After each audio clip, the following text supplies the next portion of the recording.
Welcome to this edition of Head to Head. I'm your host, Cam McKinney, and this is episode number 399 of the podcast. And on this episode, I'm talking about the players that I believe should make the Baseball Hall of Fame in the year 2026. By the time this podcast comes out, we will be 2 days away from hearing this year's newest members of the Baseball Hall of Fame. And so I thought it's the perfect time to talk about who of the players on the ballot I think should be inducted. So here's my fake Hall of Fame ballot. These are the 5 players I would vote for if I had a Hall of Fame vote. First off, I want to start with the least obvious ones. My first is a guy who I watched playing when I started watching the sport, former Philly second baseman Chase Utley. Before I get into the stats, I want to say that this is a guy who passed the eye test for a Hall of Famer. He felt like a massive star when he was playing. He was a 6-time All-Star, a 4-time Silver Slugger Award winner, and a World Series champ in 2008. Utley hit 259 career home runs, the 6th most by a second baseman. I would and will make the argument that he was the best second baseman of his era. To me, he's better than Dustin Pedroia, Robinson Cano, and Ian Kinsler. And if you're the best player at your position for a long period of time, you are a Hall of Famer. When I think about the Philadelphia Phillies, he's one of the first players that comes to mind. And no knock on Jeff Kent, they just put him in the Hall of Fame, and I get why. He has the most home runs by a second baseman ever, but for me personally, Chase Utley is the better player of the two. So if you're gonna put Jeff Kent in the Hall of Fame, you have to add Chase Utley as well. Other factors that should be considered: Utley played in a market that was demanding. He put up numbers year in and year out. And maybe this is a hot take because his teammates Ryan Howard and Jimmy Rollins were winning MVP awards, but I truly do believe that Chase Utley was the best position player on the Philadelphia Phillies during that time period. And the last thing I'll say about Chase Utley is you have to look at the position that he plays. You are rating him against the other second baseman in the Hall of Fame. He doesn't have to have as many home runs as Mickey Mantle, but could you compare Chase Utley to the other greats in the Hall of Fame? Absolutely. I think he's up there with the Joe Morgans. I think he's in the conversation with Jeff Kent, Roberto Alomar. I believe Chase Utley to be one of the best second basemen of all time. I really do hope one day he makes it to the Baseball Hall of Fame. I don't know if it would be this year, but in my opinion, it should be. The second player on my imaginary ballot is left-handed starting pitcher Andy Pettitte. I don't think the Baseball Hall of Fame does nearly a good enough job of representing big game pitchers. Andy Pettitte is the all-time postseason leader in wins with 19.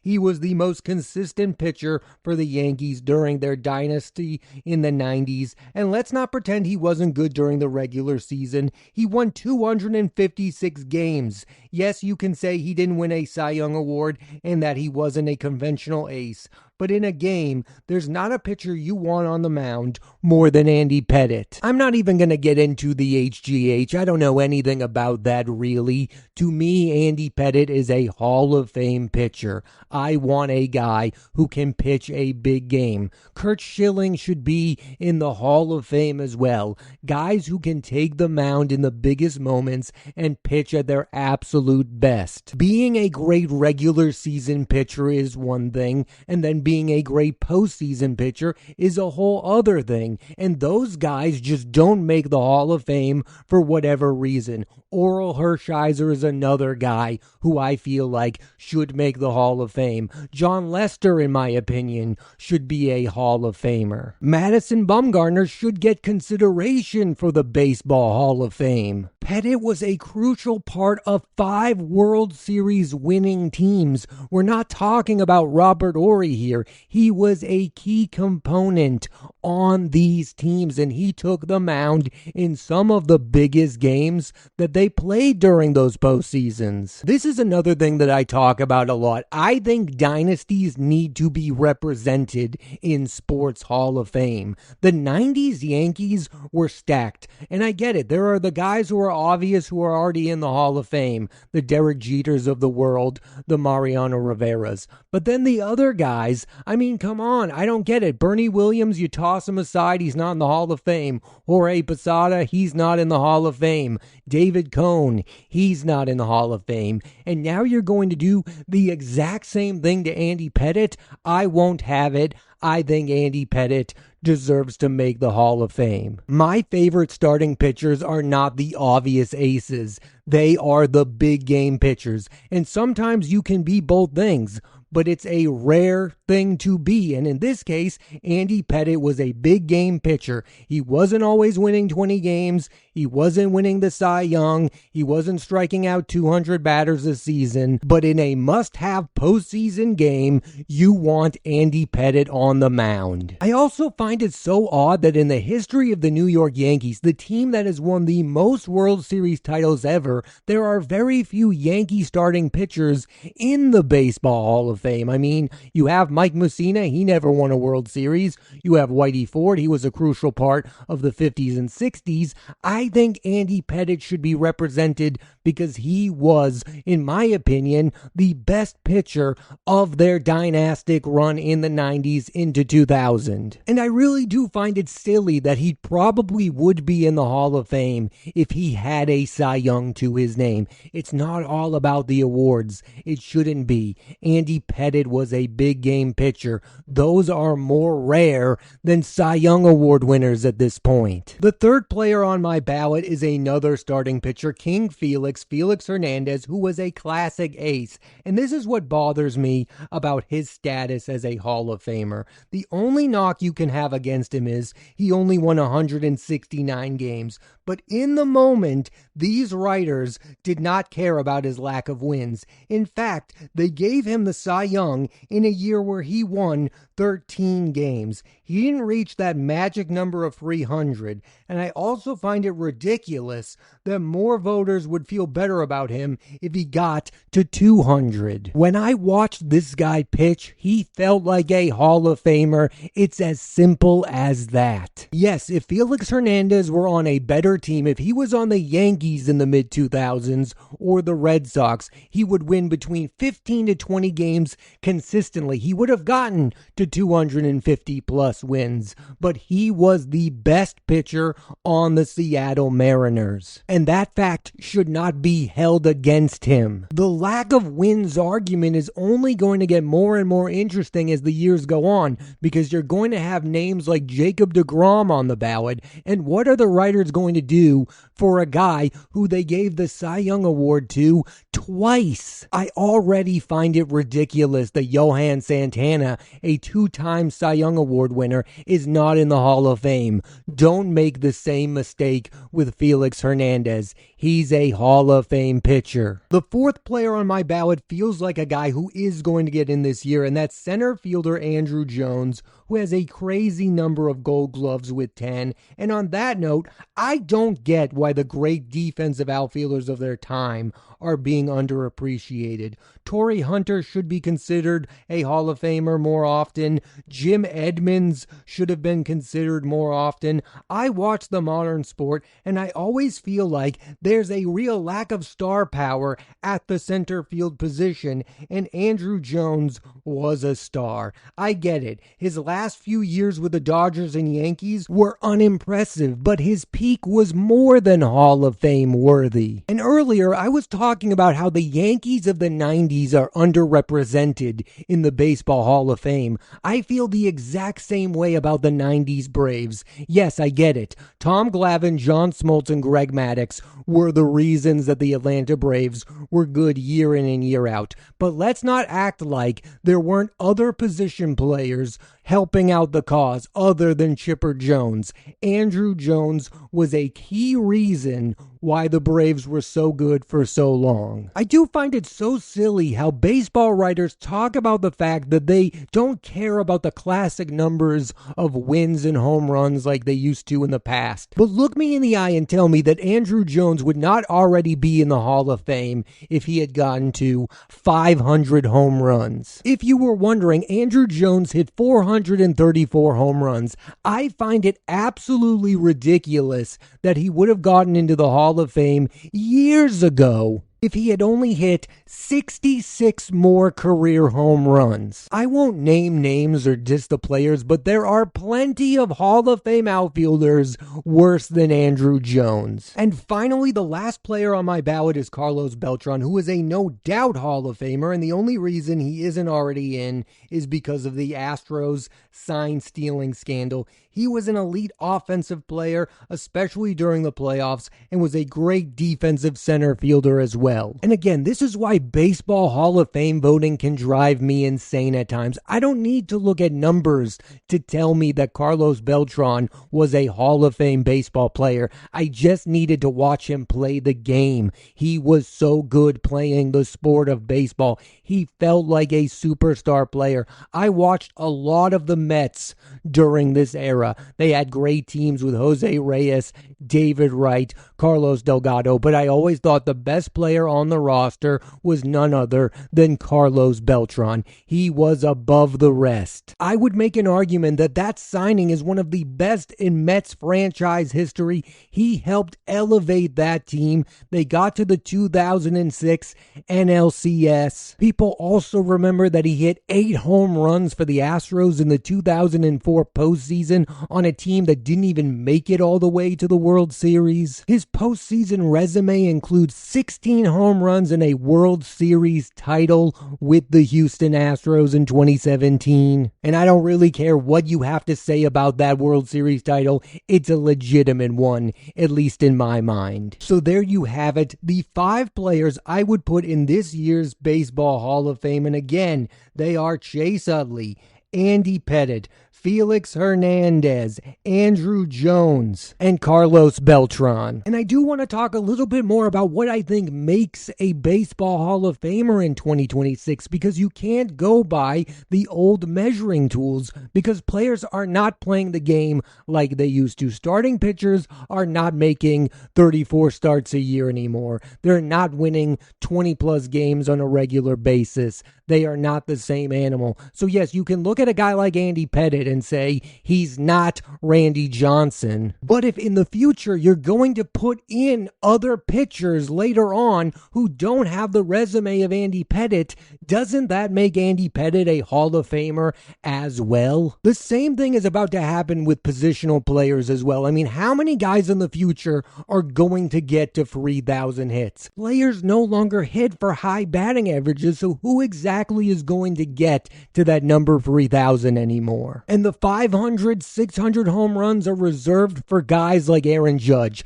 So are those the guys who are going to make the Hall of Fame? Only the best? I mean, your Hall of Fame is going to get very small. And I know there are people out there who want a small hall. Well, guess what, guys? They're going to name at least one player every year because it's an event. They need to put a guy into the Hall of Fame to remind people it exists. I mean, how silly would you feel if baseball went during a 5-year period, they named absolutely no Hall of Fame players? Nobody would go to the Hall of Fame. Nobody would care about the Hall of Fame. It is a yearly thing. They are going to name at least 1 to 2 Hall of Fame players each and every year. Get over it. There's never going to be a point where they go long periods of time without naming one just because you think there's only 100 people on planet Earth who should be in the Baseball Hall of Fame. And I also don't think that lack of postseason success should keep a player out of the Hall of Fame, but I think if you were a great postseason player, it should help you get in the Baseball Hall of Fame. For instance, Carlos Beltran and Andy Pettitte were better players in the postseason than they were during the regular season. That should matter. That's the biggest stage. That's the goal, is to win a World Series title. So for 2 guys to play even better in the postseason, that should be rewarded. There was never a time in the mid-90s where the Yankees said, I don't want Andy Pettitte on the mound. He's never won a Cy Young Award. No, he took the mound in the biggest games because Joe Torre knew that Andy Pettitte pitched his best during the postseason. Another factor that I don't think enough people think about when they're voting for the Baseball Hall of Fame is, was this player treated like a star player during their time? If the answer is yes, he's a Hall of Famer. When King Felix Felix was on the mound, it was treated like a huge deal. He was treated like an ace pitcher. He was treated like a Hall of Famer. Thus, he's a Hall of Fame pitcher. The same goes for Chase Utley. He was treated as one of the biggest stars in the sport for a period of time. Yes, were the Dodger years lean? Did he not get to 300 home runs? Yes, maybe that should be used against him. I don't think so. He felt like a star player. He felt like a Hall of Famer. Thus, I would put him in the Hall of Fame. Getting back to my rant about the small hall, guys, I get it. You want only the best players on earth to be in the Hall of Fame. Then why does the BBWAA give you 10 guys on the ballot? Why do they even give you the option of putting 10 guys in if you're only going to put one or two? That also drives me insane. I've gotten to a point where I think if you gave every voter an unlimited number of ballots, like they could name any player they wanted, we would still only get the same exact number of players making the Baseball Hall of Fame that we do today. I don't think anyone voting wants there to be 5 to 6 players a year making the Baseball Hall of Fame. I just think we as a society need to stop pretending like there's ever going to be a year where there's 0 Hall of Famers. I get it, guys. You only want Mickey Mantle, Joe DiMaggio, and Ted Williams in the Hall of Fame, but they also have an event to put on during the summer. There's going to be some guy making a speech. I get it. If it's Carlos Beltran, you might get upset because he's not Mickey Mantle. But come on, give me a break. I look at the players already in the Hall of Fame and I go, are these guys I'm thinking about putting in better than some of those guys, or at least equal to? And in the answer of the 5 guys I've talked about on this podcast, the answer is absolutely yes. In the coming years, I'm really worried about pitching because it needs to be represented in the Hall of Fame. You can't pretend like there were 0 elite pitchers during a specific time period just because there are guys who haven't won 300 games or haven't won Cy Young Awards. The guys going in the Hall of Fame cannot all be outfielders who hit over 400 home runs. You can't just reward one position. Pitchers do exist. You need to change the way you grade pitchers. That's why I think it's reasonable that a guy like Andy Pettitte goes in, and so does King Felix. Don't do to the starting pitcher what you've done to the closer, where it seems like no closer is ever going to make the Hall of Fame ever again. I don't know if Craig Kimbrell is going to be a future Hall of Famer. I don't know if Kenley Jansen is. I don't know if Aroldis Chapman is. But after those guys get in or don't, what other relief pitchers realistically have a chance? And why is that? Because those pitchers are being judged against Mariano Rivera, the greatest closer of all time, and nobody else. And it makes 0 sense to compare a pitcher to Mariano Rivera who isn't asked to do the exact same thing that Mariano Rivera did. And it's the same with starting pitchers.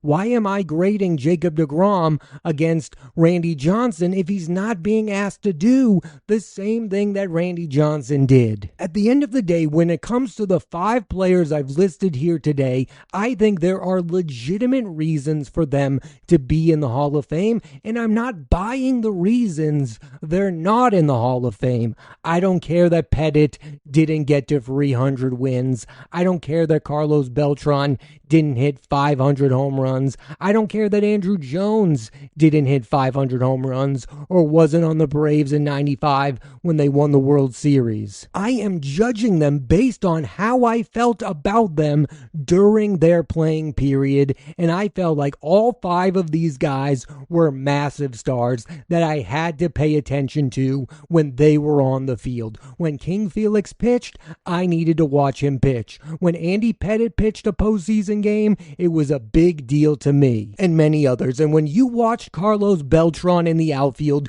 you knew you were watching one of the best center fielders in the history of the sport. And lastly, when I think of Chase Utley, I think about the best second baseman of his era. If you're the best position player of your era, you get in the Hall of Fame. For me anyway, that's the way it should be. Thanks for listening to this edition of Head to Head. I'm Cam McKinney, and there'll be a new episode of the podcast every Monday on Apple Podcasts and Spotify, so please rate, review, and subscribe.